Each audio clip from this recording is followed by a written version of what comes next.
মা মাটি ও মানুষের নেতা, আধুনিক গ্রামীণ উন্নয়ন উপকার, গ্রামীণ উন্নয়নের চারটার মাটি বাতিল সাবেক সফল মন্ত্রী টেকনা থেকে তেঁতুলিয়া রূপসা থেকে আমাদের মাঝে এসে উপস্থিত হয়েছেন 2018 সালে জাতীয় সংসদ নির্বাচনে আবাসিক দেশনেত্রী বেগম খালেদা জিয়া এবং ভারপ্রাপ্ত চেয়ারম্যান জনাব তারেক রহমান ঢাকা 2 আসনের জন্য উন্নয়ন, শান্তি এবং সফলতার প্রতীক ধানের শীষ যে নেতার হাতে তুলে দিয়েছিলেন আমাদের সেই প্রান্তীয় নেতা ঢাকা জেলা বিএনপি সংগ্রামী বিপ্লবী সাংগঠনিক সম্পাদক জনাব ব্যারিস্টার ইরফান ইবনে আমানুমি ভাই। এখন এই মাত্র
আদাব, আমার শ্রদ্ধেয়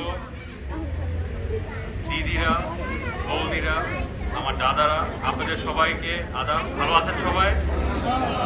আজকে আপনাদের সাথে এখানে আমি এসে আনন্দিত এবং গর্বিত। আপনাদের সবাইকে শারদীয় পূজার শুভেচ্ছা জানাচ্ছি। আমরা বাংলাদেশ জাতীয়তাবাদী দল বিএনপি, আমাদের নেতা জনাব তারেক রহমান সাম্প্রদায়িক সম্প্রীতিতে বিশ্বাস করে। আপনারা আমরা সবাই তো কি একটা দেশের নাগরিক না? আমাদের দেশের নাম কি? আমরা সবাই বাংলাদেশের নাগরিক না? অতএব আপনাদের আমাদের প্রত্যেককে সব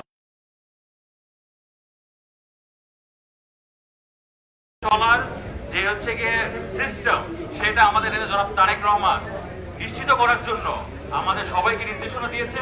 এবং আমরা বিশ্বাস করি যে প্রত্যেকটি নাগরিকের অধিকার প্রতিষ্ঠিত করে আপনারা যেন মন খুলে বুক ভরে আপনাদের পূজা উদযাপন করতে পারেন। এই জন্য আপনাদের সাথে আমাদের বিএনপি অঙ্গ সহযোগী সংগঠনের নেতৃবৃন্দ এখানে পাহারা দিবে 3 শিফটে, যেন আপনাদের কোনো ধরনের অসুবিধা নেই না। আপনাদের পাশে আমরা সব সময় আছি, ছিলাম এবং সব সময় থাকবো। ঠিক আছে? আর সবাইকে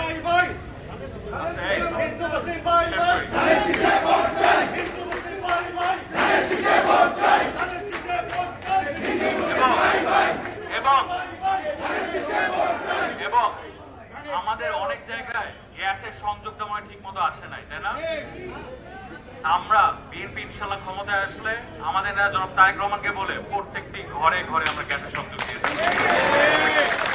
এবং আমরা বিশ্বাস করি প্রত্যেকটা নাগরিকের অধিকার প্রতিষ্ঠা করে সবার সম্মান রেখে সবার একই সুযোগ সুবিধা রেখে এইভাবে একটা বাংলাদেশ গড়ার জন্য এই জন্য আপনাদের সহযোগিতা আমাদের প্রয়োজন। আপনারা আমরা সবাই মিলে আমাদের এই 7টা ইউনিয়ন, আমাদের কেরানীগঞ্জ, ঢাকা 2 আসনকে আমরা সবাই মিলে একসাথে উন্নয়ন করবো। ঠিক আছে? আপনারা সবাই ভালো থাকবেন, সবাই সুস্থ থাকবেন এবং সবাইকে শারদীয় দুর্গা পূজার শুভেচ্ছা।